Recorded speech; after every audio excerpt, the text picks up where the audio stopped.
Hello बच्चों, और question is here prosthetic group differ from the coenzyme in that. देखिए, हम यहाँ पर बात करते हैं कॉम्प्लेक्स प्रोटीन की। ठीक है।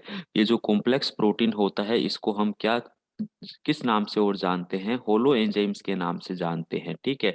अब इस होलो एंजाइम्स के अंदर एक तो हमारे पास में क्या होता है? प्रोटीन पार्ट्स होता है। ठीक है। और दूसरा होता है हमारे पास में नॉन प्रोटीन पार्ट्स। दूसरा हमारे पास में कौन सा होता है? नॉन प्रोटीन पार्ट्स होता है। अभी नॉन प्रोटीन पार्ट्स हमारे पास में अलग अलग तरह का होता है, यहीं से हमारा क्वेश्चंस आया है। तो पहला तो होता है हमारे पास में कोएंजाइम्स। तो कोएंजाइम्स क्या होते हैं उसकी हम बात करेंगे। एक नाम आपको बताया यहाँ पे प्रोस्थेटिक ग्रुप, और ये प्रोस्थेटिक ग्रुप कोएंजाइम से कैसे अलग है उसकी भी हम बात करेंगे। और एक नाम और होता है जिसे हम कोफैक्टर कहते हैं, तो इसको भी आप समझ लीजिए। देखिए, कोएंजाइम्स नॉर्मली हमारे पास में हमेशा क्या होते हैं? ऑर्गेनिक सब्सटेंसेज हैं। कोफैक्टर हमारे पास में इनऑर्गेनिक सब्सटेंसेज हैं। ठीक है। ये कंसेप्ट पहली बात। और प्रोस्थेटिक ग्रुप के अंदर हमारे पास में ऑर्गेनिक सब्सटेंसेज भी आ सकते हैं और इनऑर्गेनिक दोनों भी आ सकते हैं। अब डिफरेंस क्या है? डिफरेंस ये होता है इसमें कि कोएंजाइम जो ऑर्गेनिक सब्सटेंसेज हैं ये इस प्रोटीन पार्ट के साथ में लूजली बाउंड है। कैसे बाउंड है? लूजली बाउंड है। और ये जो प्रोस्थेटिक ग्रुप है, अगर इसका ऑर्गेनिक कंपाउंड हमारा टाइटली बाइंड होगा, क्या होगा?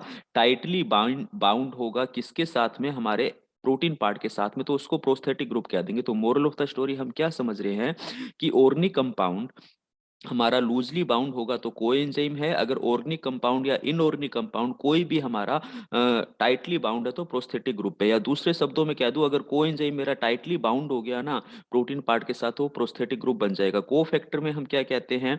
इनऑर्गेनिक कंपाउंड हमारा कैसा होता है? लूजली बाउंड होता है। तो मोरल ऑफ द स्टोरी, अगर ये कोफैक्टर और कोएंजाइम्स अगर टाइटली बाउंड हो जाएं, अगर ये हमारे पास में टाइटली बाउंड हो जाएं, तो ये हमारे क्या कहला देते हैं? प्रोस्थेटिक ग्रुप कहला देते हैं। तो डिफरेंस हम देखते हैं, प्रोस्थेटिक ग्रुप कैसे डिफर होता है। They can serve as cofactor in number of enzymes. नहीं, कोफैक्टर की तरह यूज नहीं होते, क्योंकि कोफैक्टर तो अपने ने कह दिया कि ये हमारे पास में लूजली बाउंड है, तो ये तो ऑप्शन हमारा हो नहीं सकता। नेक्स्ट हम बात करते हैं, they require metal ion for their activity. Prosthetic group metal ions अपने एक्टिविटी के लिए जरूरी नहीं है रखें। हो सकता है ये हमारे पास में ऑर्गेनिक कंपाउंड रख ले। ठीक है। ऑलवेज जरूरी नहीं होता, तो ये ऑप्शन भी नहीं है। They are tightly bound to apoenzymes. Yes, ये टाइटली बाउंड होते हैं एपो एंजाइम के साथ में। ये ऑप्शन हमारा बिल्कुल सही जाता है। There association with apo enzyme is transient. Transient नहीं होता है, उल्टा टाइटली बाउंड होते हैं ये हमारे पास में। ठीक है। तो ऑप्शन सी हमारा यहाँ पर क्या है? बिल्कुल राइट ऑप्शन जाता है। Okay, thank you.